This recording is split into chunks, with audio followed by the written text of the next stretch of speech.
ओम नमः शिवाय। शिव भक्तों, स्वागत है आपका शिव महापुराण के इस पावन पाठ में। ये आधारित है गीता प्रेस गोरखपुर की दिव्य प्रस्तुति पर। आज का पाठ है पृथ्वी आदि से निर्मित देव प्रतिमाओं के पूजन की विधि, उनके लिए नैवेद्य का विचार, पूजन के विभिन्न उपचारों का फल, विशेष मास, वार, तिथि एवं नक्षत्रों के योग में पूजन का विशेष फल तथा लिंग के वैज्ञानिक स्वरूप का विवेचन। ऋषियों ने कहा, साधु शिरोमणे, अब आप पार्थिव प्रतिमा की पूजा का विधान बताइए जिससे समस्त अभीष्ट वस्तुओं की प्राप्ति होती है। सूत जी बोले, महर्षियों, तुम लोगों ने बहुत उत्तम बात पूछी है। पार्थिव प्रतिमा का पूजन सदा संपूर्ण मनोरथों को देने वाला तथा दुख का तत्काल निवारण करने वाला है। मैं उसका वर्णन करता हूँ, तुम लोग उसको ध्यान देकर सुनो। पृथ्वी आदि की बनाई हुई देव प्रतिमाओं की पूजा इस भूतल पर अभीष्टदायक मानी गई है। निश्चय ही इसमें पुरुषों का और स्त्रियों का भी अधिकार है। नदी, पोखर एवं कुएं में प्रवेश करके पानी के भीतर से मिट्टी ले आएं, फिर गंध चूर्ण के द्वारा उसका संशोधन करें और शुद्ध मंडप में रख के उसे महीन पीसे और साने। इसके बाद हाथ से प्रतिमा बनाएं और दूध से उसका सुंदर संस्कार करें। उस प्रतिमा में अंग प्रत्यंग अच्छी तरह प्रकट हुए हैं और वह सब प्रकार के अस्त्र शस्त्रों से संपन्न बनाई गई हो। तदंतर उसे पद्यासन पर स्थापित करके आदरपूर्वक उसका पूजन करें। गणेश, सूर्य, विष्णु, दुर्गा और शिव की प्रतिमा का, शिव का एवं शिवलिंग का द्विज को सदा पूजन करना चाहिए। षोडशोपचार पूजन जनित फल की सिद्धि के लिए 16 उपचारों द्वारा पूजन करना चाहिए। पुष्प से प्रोक्षण और मंत्र पाठ पूर्वक अभिषेक करें। आगहनी के चावल से नैवेद्य तैयार करें। सारा नैवेद्य एक कुड़व होना चाहिए।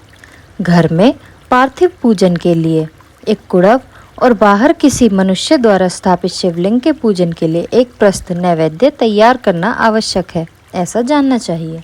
देवताओं द्वारा स्थापित शिवलिंग के लिए 3 सेर नैवेद्य अर्पित करना उचित है और स्वयं प्रकट हुए स्वयंभू लिंग के लिए 5 सेर। ऐसा करने पर पूर्ण फल की प्राप्ति समझनी चाहिए। इस प्रकार सहस्त्र बार पूजन करने से द्विज सत्यलोक को प्राप्त कर लेता है।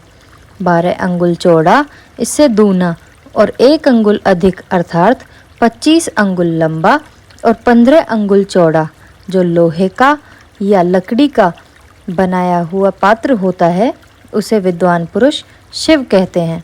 उसका 8वां भाग प्रस्थ कहलाता है, जो 4 कुड़व के बराबर माना गया है। मनुष्य द्वारा स्थापित शिवलिंग के लिए 10 प्रस्थ, ऋषियों द्वारा स्थापित शिवलिंग के लिए 100 प्रस्थ और स्वयंभू शिवलिंग के लिए 1 सहस्त्र प्रस्थ नैवेद्य निवेदन किया जाए तथा जल, तैल आदि एवं गंध द्रव्यों की भी यथा योग्य मात्रा रखी जाए तो यह उन शिवलिंगों की महापूजा बताई गई है। देवता का अभिषेक करने में आत्मशुद्धि होती है, गंध से पुण्य की प्राप्ति होती है, नैवेद्य लगाने से आयु तथा तृप्ति बढ़ती है, धूप निवेदन करने से धन की प्राप्ति होती है, दीप दिखाने से ज्ञान का उदय होता है और तांबूल समर्पण करने से भोग की उपलब्धि होती है। इसलिए स्नान आदि 6 उपचारों को यत्नपूर्वक अर्पित करें। नमस्कार और जप, ये दोनों संपूर्ण अभीष्ट फल को देने वाले हैं। इसलिए भोग और मोक्ष की इच्छा रखने वाले लोगों को पूजा के अंत में सदा ही जप और नमस्कार करने चाहिए। मनुष्य को चाहिए कि वह सदा पहले मन से पूजा करके फिर उन उपचारों से करे।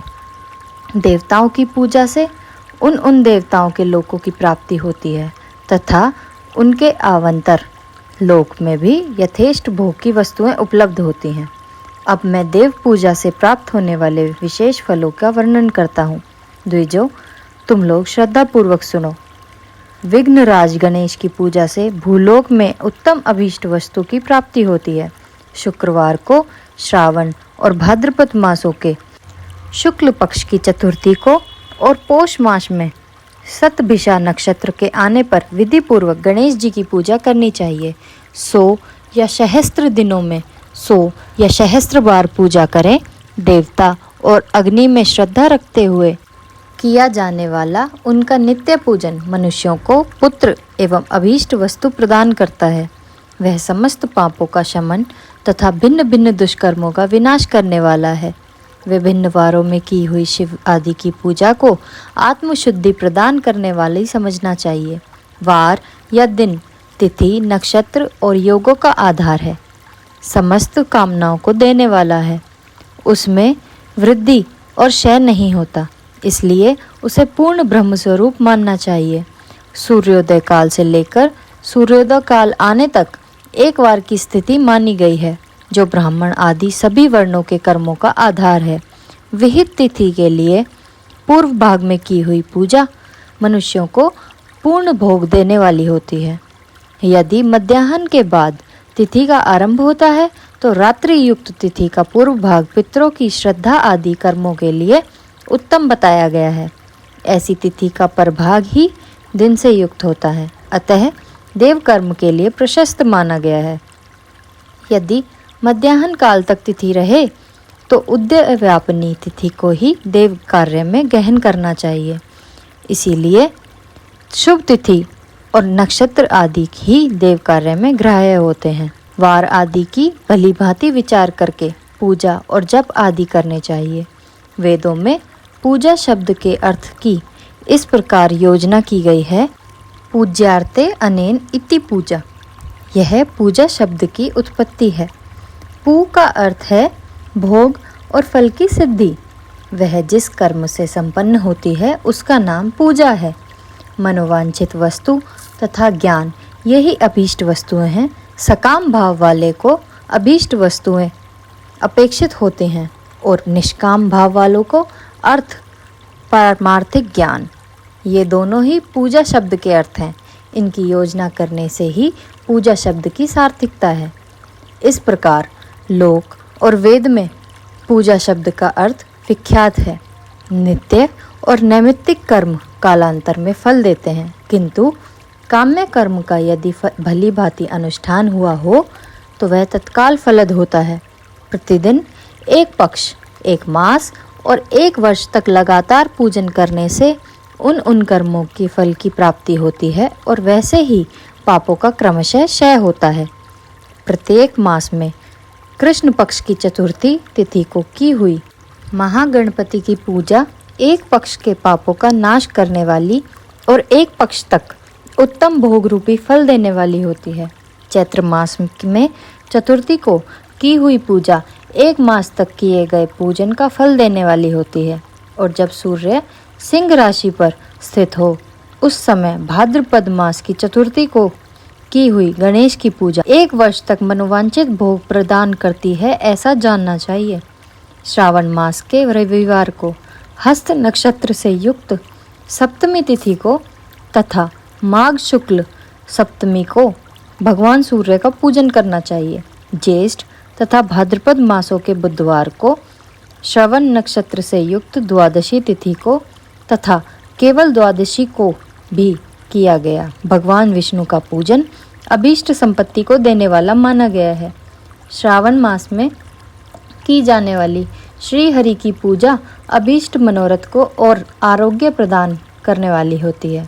अंगों और उपकरणों सहित पूर्वों तक गौ आदि 12 वस्तुओं का दान करने से जिस फल की प्राप्ति होती है उसी को द्वादशी तिथि में आराधना द्वारा श्री विष्णु की तृप्ति करके मनुष्य प्राप्त कर लेता है। जो द्वादशी तिथि को भगवान विष्णु के 12 नामों द्वारा 12 ब्राह्मणों का षोडश उपचार पूजन करता है वह उनकी प्रसन्नता प्राप्त कर लेता है। इसी प्रकार संपूर्ण देवताओं के विभिन्न 12 नामों द्वारा किया हुआ 12 ब्राह्मणों का पूजन उन देवताओं को प्रसन्न करने वाला होता है। कर्क की संक्रांति से युक्त श्रावण मास में नवमी तिथि को मृगशिरा नक्षत्र में योग में अंबिका का पूजन करें। वे संपूर्ण मनोवांछित भोगों और फलों को देने वाली हैं। ऐश्वर्य की इच्छा रखने वाले पुरुष को उस दिन अवश्य उनकी पूजा करनी चाहिए। आश्विन मास के शुक्ल पक्ष की नवमी तिथि संपूर्ण अभीष्ट फलों को देने वाली है। उसी मास के कृष्ण पक्ष की चतुर्थी को यदि रविवार पड़ा हो तो उस दिन का महत्व विशेष बढ़ जाता है। उसके साथ ही यदि आद्रा और महाद्रा का योग हो तो उक्त अवसरों पर की हुई शिव पूजा का विशेष महत्व माना गया है। माँ कृष्णा चतुर्दशी को की हुई शिव जी की पूजा संपूर्ण अभीष्ट फलों को देने वाली होती है। वह मनुष्यों की आयु बढ़ाती, मृत्यु कष्ट को दूर हटाती और समस्त सिद्धियों को प्राप्त कराती है। ज्येष्ठ मास में चतुर्थी को यदि महाद्रा का योग हो अथवा मार्गशीर्ष मास में किसी भी तिथि को यदि आद्रा नक्षत्र हो तो उस अवसर पर विभिन्न वस्तुओं की बनी हुई मूर्ति के रूप में शिव की जो 16 उपचारों से पूजा करता है वह पुण्यात्मा के चरणों का दर्शन करना चाहिए। भगवान शिव की पूजा मनुष्यों को भोग और मोक्ष देने वाली है, ऐसा जानना चाहिए। कार्तिक मास में प्रत्येक वार और तिथि आदि में महादेव जी की पूजा का विशेष महत्व है। कार्तिक मास आने पर विद्वान पुरुष दान, तप, होम, जप और नियम आदि के द्वारा समस्त देवताओं का षोडश उपचारों से पूजन करें। उस पूजन में देव प्रतिमा, ब्राह्मण तथा मंत्रों का उपयोग आवश्यक है। ब्राह्मणों को भोजन कराने से भी वह पूजन कर्म संपन्न होता है। पूजक को चाहिए कि वह कामनाओं को त्याग कर पीड़ा रहित हो, देवाराधना में तत्पर रहे। इस अध्याय का प्रथम भाग यहीं समाप्त होता है। द्वितीय भाग में हम जानेंगे और भी गूढ़ रहस्य। हर हर महादेव।